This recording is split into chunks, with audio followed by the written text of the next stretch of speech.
One of the classes that I'm teaching, and that is perhaps unusual, is a class on the German Historical School of Economics. This was a school that really was the main paradigm for economic thinking from the late 19th century to the early 20th century.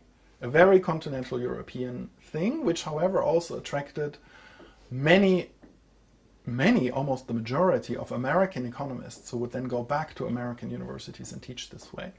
And a way of economics that fell totally out of favor with the rise of the dominance of Anglo-American, originally English, neoclassical quantitative school that talks about principles, that talks about formulae, that talks about mathematics and quantification.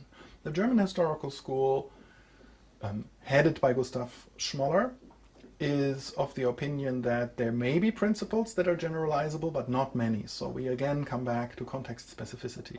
This class traces this kind of economic thinking as if it were real, as it was an economic theory that we should take seriously today.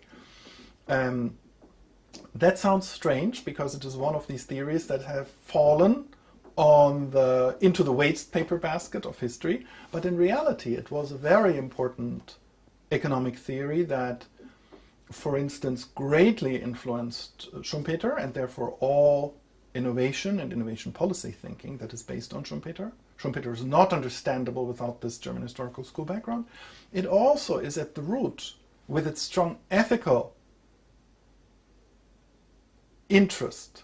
The idea of the German Historical School is that economics start from the human person, nowhere else. It's not about scarce resources, it's about the human person. That this is the economic theory that founds the basis of the social market economy. And in reality, of course, we here in Europe, in the European Union, and in almost all countries have a social market economy, not a strict market economy.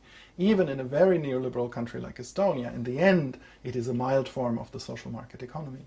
So even if you don't agree with the tenets of the school, what this does, this class, is to elucidate what is actually the economic theoretical basis of the kind of thinking that we want to get to, or that we are at. So this is what this fairly brief class tries to accomplish.